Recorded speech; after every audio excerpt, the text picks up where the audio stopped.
What is up and welcome back everyone. Today we'll be working on the Forester once again as it's still on jack stands and we still got a lot of work to do. So last episode we went ahead and put a new A-arm in because, well, the old one was about to fall off. So we've done that, and the next thing I want to do now before we start putting it back together is today we're actually going to be chopping off the sway arms. You heard me right, we're actually going to be using an angle grinder to take off the sway arms because we're doing it the easy way. So the rear are actually pretty easy, we're not chopping those off, but the fronts you have to remove the front subframe, which I'm not even going to try to do with this car because it's so rusty.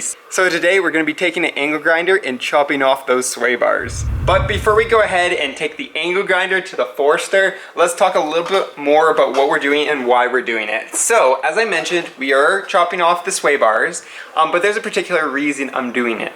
So by removing the sway bars, you actually get a lot more articulation because, well, they're independent suspension, so by removing it you do get a fair amount more of articulation.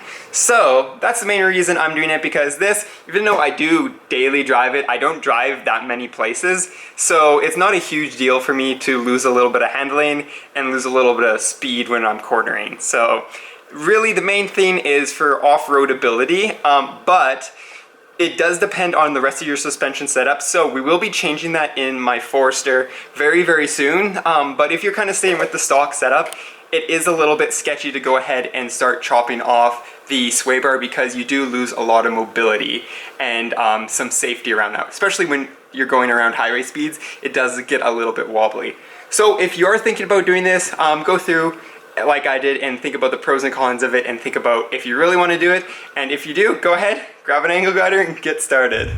So as you guys know from last video, we put in that new A-arm right here, but what we did is we removed this front linkage. So what we got to do is essentially go ahead and remove the same linkage on the other side. Kinda like that.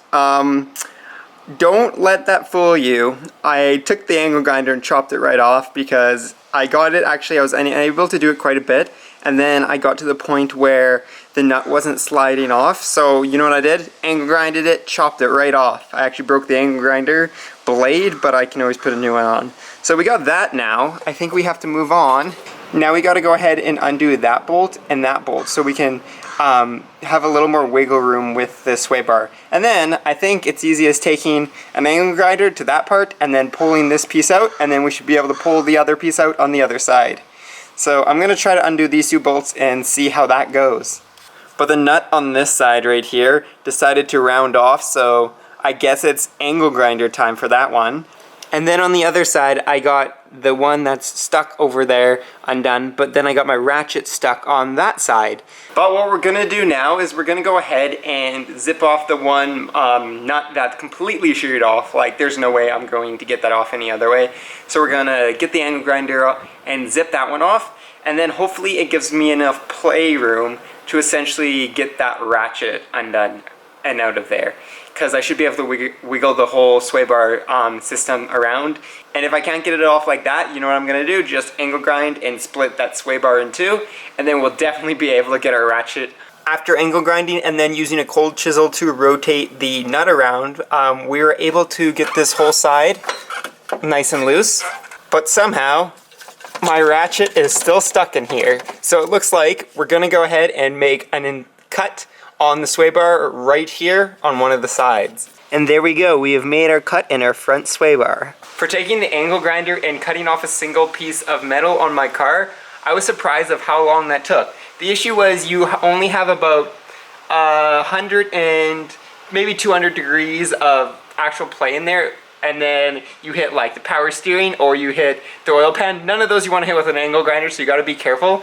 And what you can actually do is move this sway bar back and forth like this, and it gives you a little more room. Like, you can get 90% of sway bar, but I would, if you're doing this, recommend getting a blade that sticks out past the like metal backing on your angle grinder a little more, because essentially that's all you have to work with, so it makes it a little difficult. I actually had to notch the sway bar so I could get all of the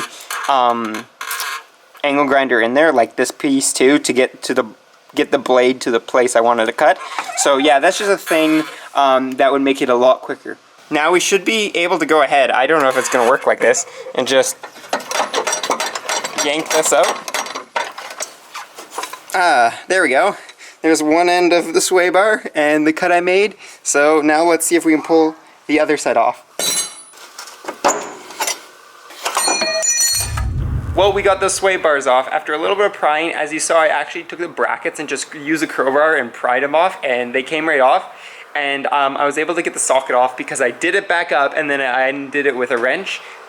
Just the old school way, and that came off. So the next thing is, I guess we're gonna go do the rear now. Before we go do that, I just want to say the sway bar on the front of the Forester is really beefy. I was surprised. So I can see why removing it does impact the handling a bit, because it probably does quite a bit of work being up there on the front. So let's go ahead now and go to the back. Now for the back subframe, I want to do this as efficiently as possible, so I think I'm actually going to go ahead and remove this plate here.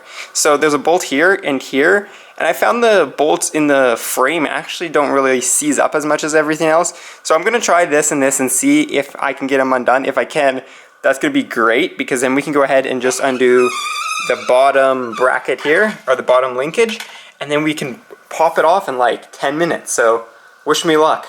One of these things is not like the other. Yeah, I totally just sheared one off, but we have completely undone this bracket. Check that out. So I'm gonna go ahead and do the same on the other side, and then all we got is the end links, and we have taken off the rear bar. 0 for 2 on this one, sheared 2 bolts, so yeah, that's not happening. But I did realize something. I was able to kind of like weasel my way up beside this one and beside the fuel filler and actually get in there and be able to twist or undo it. But on this side, I was unable to, or I did it, but then I realized the evap that's just down here is actually using that bolt. So I sheared a bolt, which I shouldn't have, because now my evap's going to be moving around.